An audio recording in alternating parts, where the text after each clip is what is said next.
এক্ষেত্রে ত্রিপুরা মেডিকেল কলেজে আসন সংখ্যা বাড়লে রাজ্যে এমবিবিএস কোর্সে আসন সংখ্যা বেড়ে দাঁড়াবে মোট 450 বলে জানিয়েছেন মুখ্যমন্ত্রী ডাক্তার মানিক সাহা। উল্লেখ করা যেতে পারে বর্তমানে ত্রিপুরা মেডিকেল কলেজে আসন সংখ্যা হলো 100। এক্ষেত্রে রাজ্যের ছেলে মেয়েদের জন্য সংরক্ষিত রয়েছে 80টি আসন, যেখানে সর্বভারতীয় কোটায় রয়েছে 20টি আসন।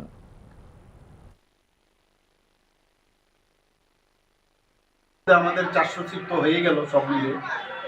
আর আমার সাথে কালকে কথা হচ্ছিল টিএমসির যারা এখন পরিচালনায় আছেন, ওনারা বলছিলেন যে আমরা আরও 50টা সিট বাড়াচ্ছি। তো দ্যাট মিনস আরও 450 হয়ে যাবে। তো ভালো সিট যদি বাড়ে আমাদের অন্যায়ের সঙ্গে কোনো আপোষ করবে না রাজ্য সরকার। চাকুরির ক্ষেত্রে বজায় রাখা হচ্ছে স্বচ্ছতা। সোমবার আগরতলা পুর নিগমের 20 নম্বর ওয়ার্ডে আয়োজিত অনুষ্ঠানে এমনটাই জানালেন মুখ্যমন্ত্রী ডাক্তার মানিক সাহা। শুধুমাত্র চাকুরি নয়, যুবকদের জন্য কর্মসংস্থান সৃষ্টির বিশেষ উদ্যোগ নেওয়া হয়েছে বলেও এদিন জানিয়েছেন মুখ্যমন্ত্রী ডাক্তার মানিক সাহা। কোন রকম অন্যায়ের সাথে আপোষ না করা এবং কোনো অবস্থায় যদি দেখা যায় সেখানে ট্রান্সপারেন্সির অভাব, তাহলে তার বিরুদ্ধে রুখে দাঁড়া। আমাদের ত্রিপুরাতে আমরা যা করছি সেখানে আজকে চাকরির বিষয় হোক, যে কোনো বিষয়ে স্বচ্ছতার সাথে আমরা কাজ করছি। ভারতীয় জনতা পার্টি কেন্দ্রীয় সরকারই হোক এবং আমাদের এনডিএ পার্টনার যেখানেই হোক, আমাদের সরকার সবসময় চেষ্টা করে স্বচ্ছতার মাধ্যমে চলা। কারণ যখনই স্বচ্ছতা থাকবে তখন জানুয়ারি মাসের মধ্যে নতুন জাতীয় সভাপতি পাবে ভারতীয় জনতা পার্টি। নয়াদিল্লিতে বিজেপি দলীয় সদর কার্যালয়ের সংগঠন নির্বাচন সংক্রান্ত গুরুত্বপূর্ণ বৈঠকে নেওয়া হয়েছে সিদ্ধান্ত। এর আগেই রাজ্য স্তরে সম্পন্ন হবে দলীয় সভাপতি নির্বাচন প্রক্রিয়া। বৈঠকে যোগ দিয়েছেন ত্রিপুরা প্রদেশ সভাপতি রাজীব ভট্টাচার্য। সবকিছু ঠিক থাকলে জানুয়ারি মাসের মধ্যেই নতুন জাতীয় সভাপতি পাবে ভারতীয় জনতা পার্টি। রবিবার নয়াদিল্লিতে বিজেপির দলীয় সদর দপ্তরে সংগঠন নির্বাচন সংক্রান্ত একটি গুরুত্বপূর্ণ বৈঠক অনুষ্ঠিত হয়। এতে উপস্থিত ছিলেন বিজেপির জাতীয় সভাপতি জেপি নাড্ডা, জাতীয় সাধারণ সম্পাদক সংগঠন বিএল সন্তোষ, সমস্ত সাধারণ সম্পাদক, সমস্ত রাজ্য সভাপতি এবং সমস্ত রাজ্য সাধারণ সম্পাদকের পাশাপাশি সাংগঠনিক নির্বাচন প্রক্রিয়ার প্রধান ও সহপ্রধানরা। বৈঠকে উপস্থিত ছিলেন ত্রিপুরা প্রদেশ বিজেপির সভাপতি রাজীব ভট্টাচার্য। বৈঠকে সংগঠনের নির্বাচনী প্রক্রিয়ার সব দিক নিয়ে আলোচনা করেছেন বিজেপির কেন্দ্রীয় নেতৃত্ব। বৈঠকে নেওয়ার সিদ্ধান্ত অনুসারে মধ্যপ্রদেশ, মহারাষ্ট্র, উত্তরপ্রদেশ, গুজরাট, পশ্চিমবঙ্গ, জম্মু কাশ্মীর এবং ঝাড়খণ্ডে প্রদেশ সভাপতি নির্বাচন প্রক্রিয়া সম্পন্ন হবে 15 জানুয়ারির মধ্যে। উল্লেখ করা যেতে পারে, দলের জাতীয় সভাপতি জেপি নাড্ডার মেয়াদ শেষ হয়েছে 2023 সালে। যদিও বেশ কয়েকটি রাজ্যের লোকসভা ও বিধানসভা নির্বাচনকে সামনে রেখে তার মেয়াদ বৃদ্ধি করেছিল ভারতীয় জনতা পার্টি। 2020 সালের জানুয়ারি মাসে নাড্ডাকে দলের সভাপতি করেছিল দল। 3 বছর পরই বদল করা হয় ভারতীয় জনতা পার্টির সভাপতি। বিজেপির সংবিধান অনুযায়ী এক ব্যক্তি এক পদের পাশাপাশি একজন ব্যক্তি সর্বোচ্চ 2 মেয়াদে থাকতে পারেন দলের সভাপতি হিসেবে। এদিকে পদের জন্য বয়সসীমা বেঁধে দিয়েছে। যুবদের গুরুত্ব দিচ্ছে বিজেপি। সংগঠনের তরুণদের গুরুত্ব দিতে ইতিমধ্যে বয়সসীমা নির্ধারণ করেছে দল। এজন্য জেলাগুলির মধ্যে গঠিত মণ্ডল সভাপতির বয়স 35 থেকে 45 বছর নির্ধারণ করেছে দল। একই সঙ্গে জেলা সভাপতির বয়স হবে 45 থেকে 60 বছরের মধ্যে। জেলা সভাপতির জন্য সংগঠন 7 থেকে 8 বছরে কাজের অভিজ্ঞতা থাকতে হবে। যে ব্যক্তি পরপর 2 মেয়াদে মণ্ডল সভাপতি বা জেলা সভাপতি হয়েছেন তিনি সুযোগ পাবেন না তৃতীয়বার। সংগঠনের যে কোনো পদে কর্মরত ব্যক্তিকে জেলা সভাপতি করা হবে বলেও নেওয়া হয়েছে সিদ্ধান্ত। সভাপতি নির্বাচন হওয়ার জন্য ব্যক্তিকে কমপক্ষে 15 বছর ধরে দলের প্রাথমিক সদস্য হওয়া আবশ্যক। বিজেপির সংবিধান অনুসারে অন্তত 50% রাজ্যে সংগঠন নির্বাচনের পরে জাতীয় সভাপতি নির্বাচিত হতে পারে। এই অর্থে দেশের 29টি রাজ্যের মধ্যে 15টিতে সংগঠন নির্বাচনের পরেই বিজেপি নির্বাচিত হবে জাতীয় সভাপতি। এদিকে ত্রিপুরাতেও দলীয় সভাপতি চয়নের ক্ষেত্রে প্রস্তুতি চূড়ান্ত ত্রিপুরা প্রদেশ বিজেপির। দলের জাতীয় সভাপতি নির্বাচনের আগে প্রদেশ বিজেপির সভাপতি নির্বাচনের জন্য বুথ, মণ্ডল এবং জেলা স্তরের অভ্যন্তরীণ সাংগঠনিক নির্বাচন সম্পন্ন করেছে ত্রিপুরা প্রদেশ BJP. Bureau report, news now. 8 number town Bardowali বিধানসভা কেন্দ্রের মণ্ডলের উদ্যোগে 32 নম্বর ওয়ার্ড এলাকায় সোমবার এলাকার গরিব ও দুস্থদের মধ্যে কম্বল বিতরণী অনুষ্ঠানে উপস্থিত ছিলেন এলাকার বিধায়ক তথা মুখ্যমন্ত্রী ডাক্তার মানিক সাহা। অনুষ্ঠানে উপস্থিত সকলের উদ্দেশ্যে কেন্দ্র ও রাজ্য সরকারের বিভিন্ন প্রকল্পগুলোর কথাও উল্লেখ করেন তিনি। অনুষ্ঠানের শুরুতে রাজ্যবাসীকে আসন্ন 2025 ইংরেজি নববর্ষের অগ্রিম অভিনন্দন জানিয়েছেন মুখ্যমন্ত্রী ডক্টর মানিক সাহা। কম্বল বিতরণ অনুষ্ঠানে মানুষের মধ্যে যোগাযোগের সুন্দর মাধ্যম হিসেবে মন কি বাত অনুষ্ঠানের মতো এমন উদাহরণ পৃথিবীতে নেই বলে মত ব্যক্ত করেন মুখ্যমন্ত্রী। 2014 সালের পর থেকে দেশের উন্নতি ও অগ্রগতি ঊর্ধ্বমুখী বলে জানিয়েছেন তিনি। ঘোলা জলের মধ্যে মাছ ধরার যে রাজনীতি তা থেকে আমরা বেরিয়ে আসতে চাই বলে অভিমত ব্যক্ত করেন মুখ্যমন্ত্রী। তাই রাজ্যের সকল অংশের মানুষকে সমস্যা সমাধানের হাতে হাত মিলিয়ে সামনের দিকে এগিয়ে চলার বার্তা দিয়েছেন মুখ্যমন্ত্রী ডক্টর মানিক সাহা। আমরা চাই সবাই একসাথে, আমরা দুঃখ আনন্দ সবাই আমরা একসাথে শেয়ার করি, একসাথে সামনের দিকে এগিয়ে যাই। শুধু 8 নং বর্দোয়ালিতে না, সারা ত্রিপুরাতেই আমাদের এটা হচ্ছে মূল বার্তা। অনেকের সমস্যা আছে, সেই সমস্যা মধ্যেই সমাধানের মাধ্যমে আমরা একে অপরের হাত ধরে আমরা সামনের দিকে এগিয়ে যাব, সে আশা আমি করছি। বস্ত্র বিতরণের মাধ্যমে সম্পর্ক স্থাপনই বড় কথা।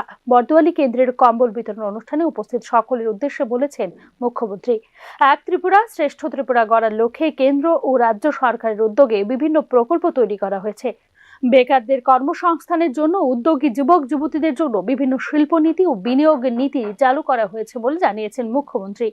অর্থনৈতিক দিক দিয়ে উন্নতির কথা উল্লেখ করে রাজ্যের জিএসডিপি পূর্বের তুলনায় অনেক গুণ বেড়েছে এবং রাজ্যের মাথাপিছু আয় প্রায় 1,77,000-এরও বেশি আছে বলে জানিয়েছেন মুখ্যমন্ত্রী। সার্বিক উন্নয়নের কথা উল্লেখ করে পর্যটন, কৃষি, পরিবহন ও আইন শৃঙ্খলার দিক দিয়ে রাজ্যের উন্নয়ন ঊর্ধ্বমুখী। জাতীয় সড়ক ও যোগাযোগ ব্যবস্থার উন্নতির জন্য কেন্দ্রীয় মন্ত্রী নীতিন গডকরি রাজ্যের জন্য আরও 4 লাইনের জাতীয় সড়ক নির্মাণের অনুমোদন সহ আরো 6টি জাতীয় সড়ক নির্মাণের অনুমোদনের কথা উল্লেখ করেন মুখ্যমন্ত্রী। উত্তর পূর্বের 8টি রাজ্য আয়তনের দিক দিয়ে উত্তর প্রদেশের দ্বিগুণ, তাই উত্তর পূর্বের রাজ্যগুলির উন্নতির জন্য অ্যাক্ট ইস্ট পলিসির মাধ্যমে প্রধানমন্ত্রীর অষ্টলক্ষ্মী প্রকল্প ঘোষণার কথাও জানিয়েছেন মুখ্যমন্ত্রী ডক্টর মানিক সাহা। সেদিন যখন আমাদের যশস্বী গৃহমন্ত্রী শ্রী অমিত শাহজি এসেছিলেন, আমার তো জানা ছিল না, উনি বলছেন নর্থ ইস্ট, এই যে অষ্টলক্ষ্মী পুরো উত্তরপ্রদেশের 2 গুণ আয়তনের দিক দিয়ে এই যে 8টা আমাদের স্টেট আছে, এবং এই 8টা স্টেটের যদি উন্নয়ন আগামী দিন যদি যেভাবে প্রধানমন্ত্রী যে মার্গদর্শন দিচ্ছেন এবং আমাদের যেভাবে উনি সাহায্য করছেন, আগামী দিন অর্থনীতির দিক দিয়ে আজকে এখন আমাদের অর্থনীতির দিক দিয়ে আমরা 5ম স্থানে আছি। 3য় স্থানে আসতে গেলে তার উদয় কিন্তু এই নর্থ ইস্ট থেকে শুরু হবে, সেটা উনি বলেছেন। শিক্ষার গুণগত মান উন্নয়নে রাজ্যের বিভিন্ন বিদ্যালয়গুলিতে শিক্ষক নিয়োগের চিন্তা ভাবনাও রয়েছে বলে জানিয়েছেন মুখ্যমন্ত্রী। 2022 সালের সুশাসন দিবসকে সামনে রেখে প্রতি ঘরে সুশাসন প্রকল্পের মাধ্যমে কেন্দ্র ও রাজ্য সরকারের সুবিধাভোগী প্রকল্পগুলো রাজ্যের মানুষের কাছে পৌঁছে দিতে সরকার 100% সফলতা অর্জন করেছে বলেও জানিয়েছেন তিনি। রাজ্যের গ্রামীণ এলাকায় বিভিন্ন রাস্তা, জল, বিদ্যুৎ ও বিভিন্ন ক্ষেত্রের সমস্যাগুলো রাজ্য সরকারের নজরে এনে নির্দিষ্ট সময়ের মধ্যে সমাধানের লক্ষ্যে রাজ্য সরকারের বিশেষ পোর্টালের ব্যবস্থার কথাও জানিয়েছেন মুখ্যমন্ত্রী। Bureau report, news now. December 2024-এর মধ্যে ভিলেজ কমিটি নির্বাচন সম্পন্ন করা হবে বলে ত্রিপুরা উচ্চ আদালতে হলফনামা জমা দেওয়ার পরেও নির্বাচন অনুষ্ঠিত করতে ব্যর্থ হল রাজ্য সরকার। স্বাভাবিকভাবে আদালত অবমাননার মুখে এক্ষেত্রে কারণ দর্শিয়ে আবারও একবার হলফনামা জমা দিতে হবে রাজ্য সরকারকে। ত্রিপুরা উপজাতি স্বশাসিত জেলা পরিষদের ভিলেজ কমিটি নির্বাচন নিয়ে স্লথ গতিতেই চলছে রাজ্য সরকার। ডিসেম্বর 2024-এর মধ্যে ভিলেজ কমিটি নির্বাচন সম্পন্ন হবে বলে উচ্চ আদালতে হলফনামা দাখিল করেছিল রাজ্য সরকার। ডিসেম্বর মাস শেষ হতে বাকি মাত্র কয়েক ঘন্টা, এখনো পর্যন্ত নির্বাচনের বিজ্ঞপ্তি জারি করতে ব্যর্থ হয়েছে রাজ্য সরকার। রাজনৈতিক বিশেষজ্ঞদের ধারণা সহসা হচ্ছে না ভিলেজ কমিটি নির্বাচন। তবে হলফনামা জমা দিয়েও ডিসেম্বরে ভিলেজ কমিটি নির্বাচন না করায় আদালত অবমাননার মুখে নির্বাচন অনুষ্ঠিত না করতে পারার কারণ দর্শিয়ে আবারও একবার হলফনামা মেয়াদ জমা দিতে হবে রাজ্য সরকারকে। নির্বাচক বিশ্লেষকদের মতে বিজেপি তেপরামাথা এই দুই শরিক দলের দৌড়রথে ভিলেজ কমিটি নির্বাচন অনুষ্ঠিত হচ্ছে না ত্রিপুরা উপজাতি স্বশাসিত জেলা পরিষদে। না পাহাড়ে নিজেদের আধিপত্য বজায় রাখার প্রশ্নে 587টি আসনেই লড়াইয়ে প্রস্তুতি নিচ্ছে বিজেপির শরিক দল তেপরামাথা। এমনকি বিজেপিকে 20% আসনও ছেড়ে দিতে নারাজ মথা। আর এখানেই আপত্তি শাসক বিজেপির। অন্তত 13টি বিধানসভা কেন্দ্রের কোনো ভিলেজ কমিটির আসন তারা বড় শরিক বিজেপিকে যে ছাড়বে না তা জানিয়ে দিয়েছে। আর বিজেপি কোনোভাবেই চাইবে না পাহাড় মথার একছত্র আধিপত্য বজায় থাকুক। দুই শরিকের মনস্তাত্ত্বিক দ্বন্দ্বে বারবার পিছিয়ে যাচ্ছে ভিলেজ কমিটি নির্বাচন বলে মনে করছেন রাজনৈতিক বিশ্লেষক মহল। উল্লেখ করা যেতে পারে 587টি ভিলেজ কমিটির মেয়াদ শেষ হয়ে গিয়েছে 7 মার্চ 2021 সালে। এরপর থেকে ঝুলেই রয়েছে উপজাতি স্বশাসিত জেলা পরিষদের ভিলেজ কমিটি নির্বাচন। ব্যুরো রিপোর্ট, নিউজ নাও। নিজস্ব মহাকাশ স্টেশন নির্মাণ ও পরিচালনা করার জন্য এক ধাপ এগিয়ে গেল ভারতীয় মহাকাশ অনুসন্ধান সংস্থা বা ইসরো। সোমবার মিশন স্পেডেক্স এর সাফল্যের মধ্য দিয়ে মহাকাশে নিজস্ব স্টেশন নির্মাণ ও পরিচালনার পরিকল্পনা নিয়েছে ইসরো। সারা বিশ্ব যখন নতুন বছরকে স্বাগত জানাতে তৈরি হবে, তখনই মহাকাশে নিজস্ব স্পেস স্টেশন নির্মাণের জটিল পরীক্ষায় অবতীর্ণ হয়েছে ইসরো। পৃথিবীর কক্ষপথে ঘূর্ণায়মান দুটি কৃত্রিম উপগ্রহকে জুড়ে একটি মহাকাশ যান তৈরি করবে ভারতের মহাকাশ গবেষণা সংস্থা। ইসরোর এই পরীক্ষার পোশাকি নাম স্পেস ডকিং এক্সপেরিমেন্ট মিশন বা স্পাডেক্স। মহাকাশ বিজ্ঞানীদের দাবি, পৃথিবীর কক্ষপথে বুলেটের চেয়েও 10 গুণ গতিতে ঘুরে চলা দুটি কৃত্রিম উপগ্রহকে জুড়ে একটি মহাকাশ যান তৈরি করা যেমন কঠিন তেমনি চ্যালেঞ্জিং।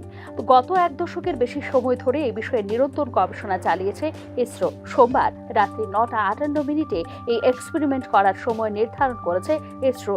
বর্তমানে কেবলমাত্র আমেরিকা, রাশিয়া এবং চীনের মহাকাশ গবেষণা সংস্থার কাছে রয়েছে এই প্রযুক্তি। মহাকাশ স্টেশন তৈরির ক্ষেত্রে এই প্রযুক্তি অত্যাবশ্যক। ইসরো যে ইতিমধ্যেই সেই লক্ষ্যে পা বাড়াতে শুরু করেছে তা বলাই বাহুল্য। মহাশূন্যে তীব্র গতিতে ঘূর্ণায়মান দুটি বস্তুকে কাছাকাছি এনে জুড়ে দেওয়াকেই বিজ্ঞানের পরিভাষায় বলা হয় ডকিং। ফের ওই দুই উপগ্রহকে আলাদা করাকে বলা হয় আনডকিং। ভারত নিজস্ব ডকিং প্রযুক্তি তৈরি করতে সক্ষম হয়েছে। এ ধরনের জটিল এবং সূক্ষ্ম প্রযুক্তি কখনোই কোনো দেশ হস্তান্তর করে না। এটা সত্যি গর্বের। ইতিমধ্যেই এই ডকিং প্রযুক্তির শর্ত নিয়েছে ইসরো বলে জানিয়েছে ইসরোর চেয়ারম্যান এস সোমনাথ। শুনতে এটা বেশ সহজ বলে মনে হচ্ছে, কিন্তু ডকিং হলো একটা অত্যন্ত জটিল প্রক্রিয়া। পদার্থবিদ্যার বহু হিসাব নিকাশ মাথায় রাখতে হয়েছে। ওই সময়ে দুটি উপগ্রহকে একই কক্ষপথে থাকতে হয়। জুড়ে যাওয়ার পর তারা যেন রাস্তা হারিয়ে না ফেলে সেদিকেও সতর্ক দৃষ্টি রাখবো আমরা বলে জানিয়েছে ইসরোর চেয়ারম্যান এস সোমনাথ। পরবর্তী চন্দ্রযান 4 মিশনেও ব্যাপকভাবে ব্যবহৃত হবে ডকিং প্রযুক্তি।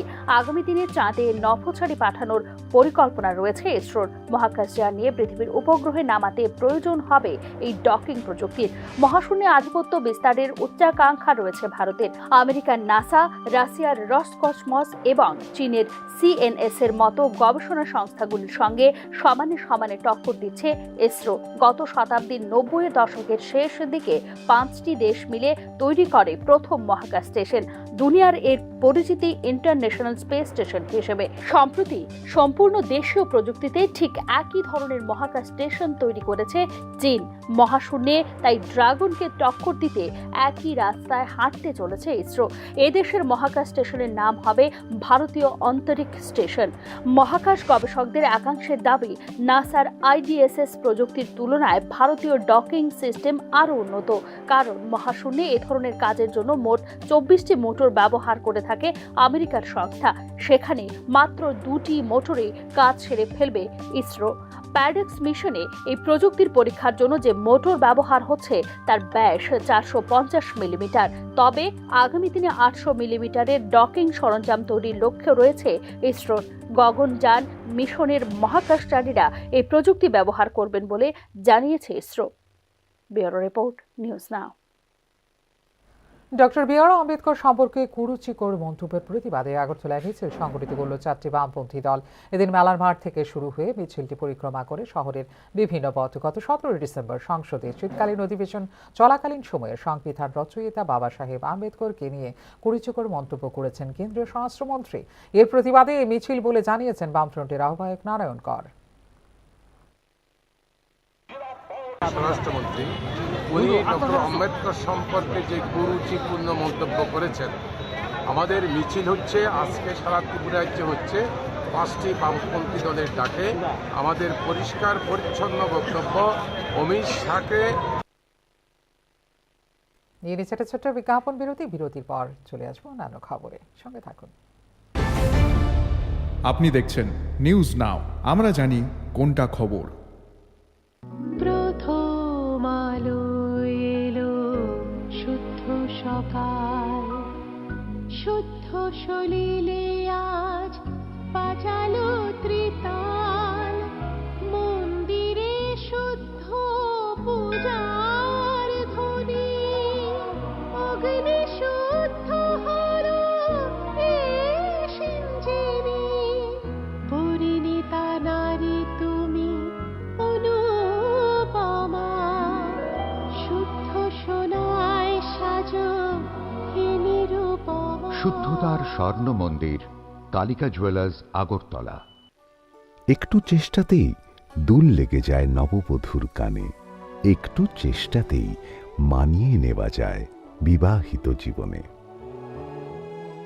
নানা অনুভূতি জড়ানো বিয়ের গয়না, শ্যাম সুন্দর কোম্পানি জুয়েলার্স। আপনি দেখছেন নিউজ নাও, আমরা জানি কোনটা খবর। বিরতির পর স্বাগত, চোখ রাখছে অন্যান্য খবরে। তেলিয়ামুড়া থানার অন্তর্গত 22 ঘড়িয়া এলাকা থেকে 20 বছরের যুবক অভিজিৎ দাসের নিখোঁজের ঘটনায় থানায় ডায়েরি করা 9 দিন অতিক্রান্ত হয়ে গেলেও নিখোঁজের ঘটনার এখনো কোনো ধরনের কিনারা করতে পারেনি কুম্ভকর্ণের নিদ্রায় আচ্ছন্ন তেলিয়ামুড়া থানার পুলিশ।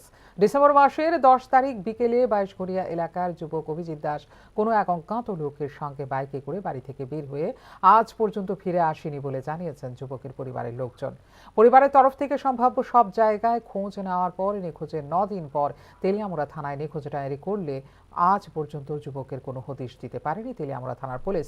নিজের ছেলের খোঁজ নিতে রীতিমতো থানায় যাতায়াত করলেও পুলিশ তাদের ছেলেকে উদ্ধারের ব্যাপারে কোনো ধরনের সহযোগিতা করছে না বলে অভিযোগ করেছেন অভিজিতের পিতামাতা। অসহায় বৃদ্ধ পিতামাতা নিজের একমাত্র ছেলেকে ফিরে পাওয়ার জন্য তেলিয়ামুড়া থানার পুলিশের প্রতি আস্থা হারিয়ে রাজ্যের মুখ্যমন্ত্রী তথা স্বরাষ্ট্রমন্ত্রীর কাছে সাহায্যের আবেদন জানিয়েছেন।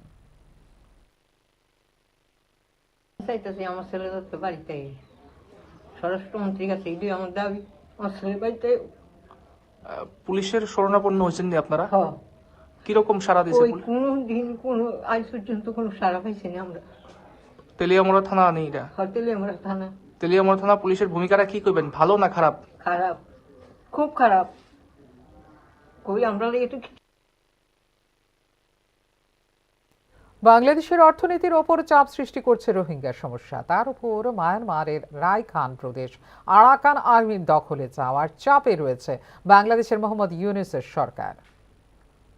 5 আগস্ট শেখ হাসিনা সরকারের পতনের পর অন্তর্বর্তীকালীন সরকারের শাসনকালে ইতিমধ্যে 15 লক্ষ রোহিঙ্গা মুসলিম অনুপ্রবেশ করেছে বাংলাদেশে।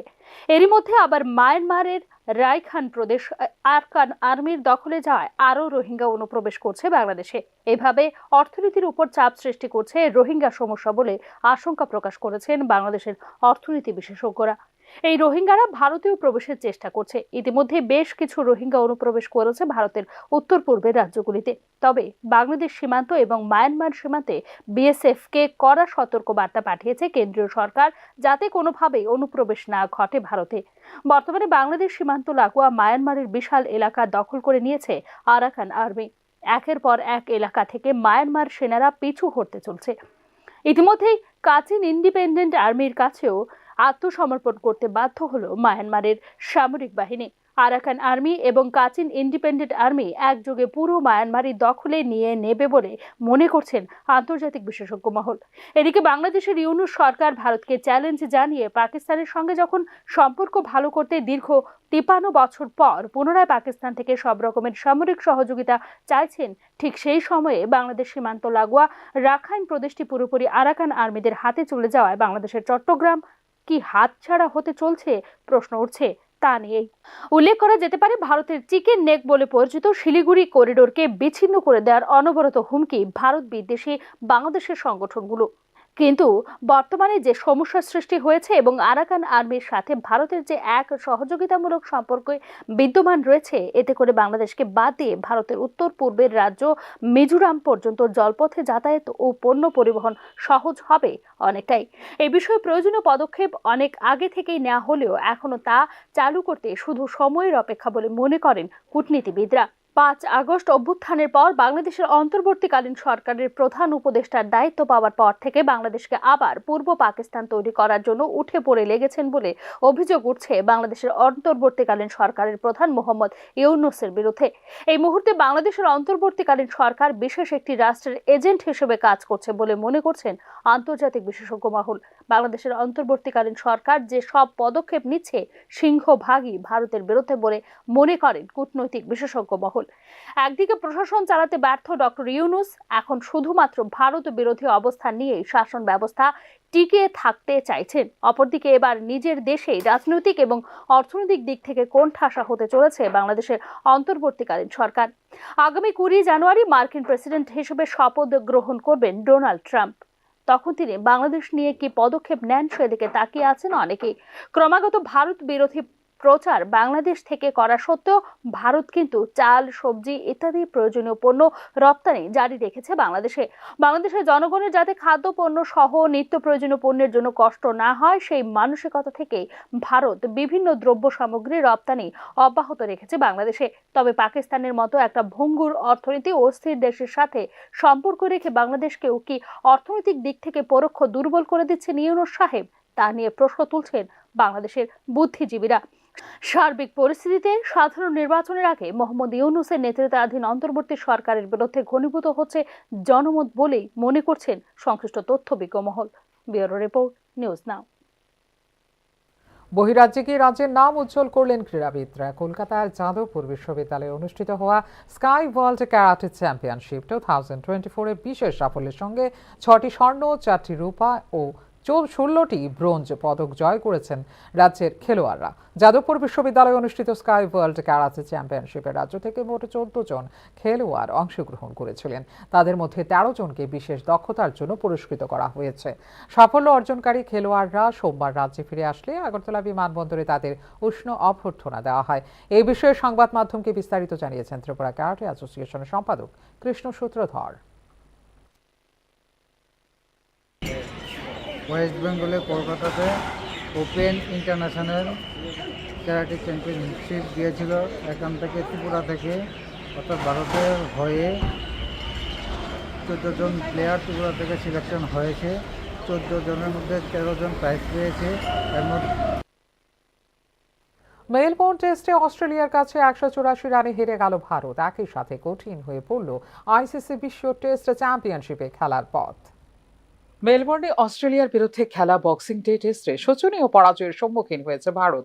সোমবার ম্যাচের পঞ্চম দিন টিম ইন্ডিয়ার কাছে 340 রানের টার্গেট ছিল, কিন্তু ম্যাচটি 184 রানে জিতেছে এবং এই সিরিজে 2-1 ব্যবধানে এগিয়েও গিয়েছে স্বাগতিক অস্ট্রেলিয়া।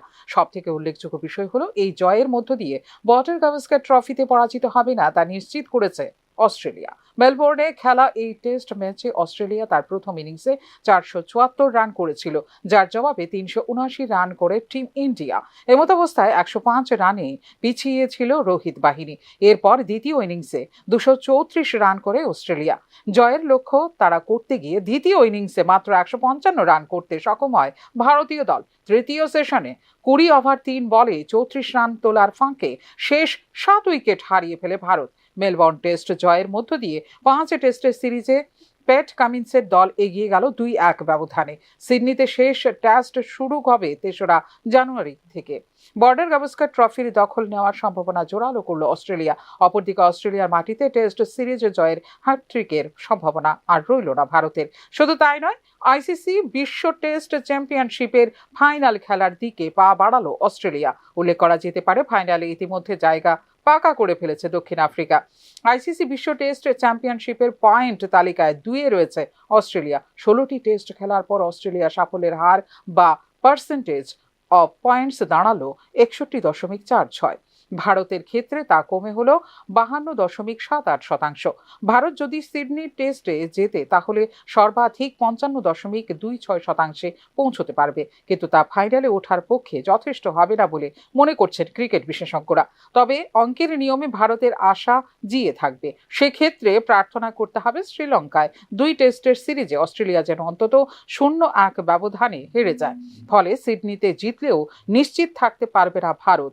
তাকিয়ে থাকতে হবে শ্রীলঙ্কা বনাম অস্ট্রেলিয়া সিরিজের দিকে। ফিউরো রিপোর্ট, নিউজ নাও। এখনকার মতো এই মুহূর্তের সংবাদ এই পর্যন্ত। অন্যান্য আপডেটস দেখার জন্য অবশ্যই নজর রাখতে হবে নিউজ নাওর পর্দায়। নমস্কার, শুভরাত্রি।